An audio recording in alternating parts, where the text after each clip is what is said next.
Hello बच्चा party. In previous class हमने देखा था exercise number 5 of chapter number 7 alternating current.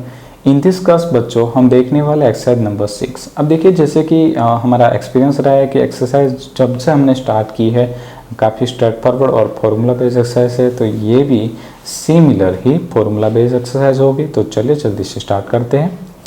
Question कह रहा है बच्चों, obtain the resonant frequency of series LCR circuit with L 2 Henry, C 32 microfarad and R is equal to 10 ohm. What is the Q value of this circuit? अब देखिए बच्चों, in this question हमें दो चीज़ें फाइंड आउट करने को बोली गई है। पहली है रेजोनेंट फ्रीक्वेंसी एंड दूसरी है Q वैल्यू। राइट है बच्चों, और साथ ही साथ हमें गिवन डेटा भी दिया था, तो मैं यहाँ पे गिवन डेटा नोट करता हूँ। इंडक्टेंस दिया था बच्चों L is equal to 2 henry, capacitance C is equal to 32 microfarad. ठीक है बच्चों, अब देखिए हम यहाँ पे कन्वर्ट कर सकते हैं इसको 32 इंटू 10 की पावर -6 फेराडे, और रेजिस्टेंस दिया था बच्चों 10 ओहम। क्लियर है। चलिए अब हमें यहाँ पे दो चीज़ें फाइंड आउट करनी थी। पहली थी रेजोनेंट फ्रीक्वेंसी, दूसरी थी क्यू वैल्यू। तो हम बारी बारी से दोनों के लिए बात करेंगे बच्चों। तो हम पहला पॉइंट नोट कर देते हैं, रेजोनेंट फ्रीक्वेंसी। ठीक है बच्चों, रेजोनेंट फ्रीक्वेंसी के बारे में हमने प्रीवियस क्लास में ही देखा था।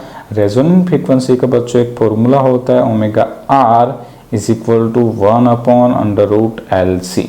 करेक्ट है, काफ़ी इजी फॉर्मूला है। हमने बात की थी रेजोनेंस के बारे में, तो मैंने नोट किया था कि जब आपका इम्पीडेंस जो है वो मिनिमम हो जाता है, करंट मैक्सिमम हो जाता है, उस सिचुएशंस को हम रेजोनेंट कहते हैं। तो चलिए बच्चों यहाँ पे वैल्यू पुट करते हैं। √L, L की वैल्यू थी 2, C की वैल्यू थी बच्चा पार्टी 32 इंटू 10 की पावर -6। राइट है बच्चों, तो यहाँ पे हम क्या कर सकते हैं 1/√64। अगर 10 की पावर -6 को रूट में से निकालते हैं तो -3 है ऊपर जाएगा तो +3 हो जाएगा, यानी कि 1000 डिवाइड बाय √64 यानी कि 8। तो यहाँ पे बच्चों मेरे हिसाब से आंसर बनता है 125, और यूनिट तो भूलना ही नहीं है बच्चों, फ्रीक्वेंसी का यूनिट होता है रेडियन पर सेकेंड। ठीक है, इसे एंगुलर फ्रीक्वेंसी भी आप वन टाइप से बोल सकते हो। ठीक है, तो यहाँ पे हमारी जो रेजोनेंट फ्रीक्वेंसी थी बच्चों उसकी मैग्नीट्यूड हमें मिल चुकी है। आंसर आ रहा है हमारा 125 रेडियन पर सेकेंड। अब हम नेक्स्ट स्टेप पे चलते हैं बच्चों। हमें यहाँ पे फाइंड आउट करनी थी क्यू वैल्यू, तो मैं यहाँ पे हेडिंग दूंगा B क्यू वैल्यू। अब देखिए बच्चों, क्यू वैल्यू जो है वो आप दो तरीके से फाइंड आउट कर सकते हो। क्यू वैल्यू फाइंड आउट करने के दो तरीके हैं। पहला इसका फॉर्मूला है Q value is equal to omega 0 by R by L। ठीक है, R बाय L तो L ऊपर जाता है, तो ओमेगा 0 L बाय R, ये एक तरीका हो गया। दूसरा फॉर्मूला होता है, यहाँ पे आप सीधी ही वैल्यू पुट कर सकते हो 1/√L/C। ठीक है बच्चों, तो एक्चुअली हमारे पास इसके दो फॉर्मूलाज होते हैं। अगर आपके पास इनिशियली रेजोनेंट फ्रीक्वेंसी अवेलेबल है तो आप पहले वाले फॉर्मूले से भी अपना काम चला सकते हो। अगर आपको directly Q value find out करने को बोला जाए तो बच्चों आपको रेजोनेंट फ्रीक्वेंसी फाइंड आउट करने की कोई ज़रूरत नहीं होती है, सिर्फ आप इस फॉर्मूला पे वैल्यूज पुट करके आंसर ला सकते हो।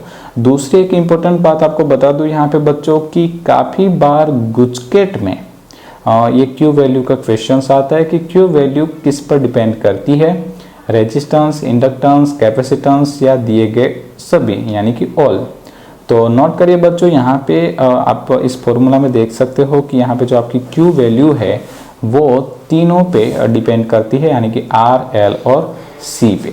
राइट है बच्चों, तो चलिए अब यहाँ पे बारी करते हैं। तो यहाँ पे ओमेगा R वाला फॉर्मूला या तो ओमेगा 0 वाला फॉर्मूला हम यूज़ करेंगे। 125 था। L यानी इंडक्टेंस बच्चों में दिया गया था 2 एंड रेजिस्टेंस आ रहा था 10। तो मेरे हिसाब से बच्चा पार्ट यहाँ पे आंसर आ जाएगा इजीली 25। ठीक है, तो ये आ गए बच्चों हमारी क्यू वैल्यू। यहाँ पे मुझे क्यू वैल्यू मिल रही है 25।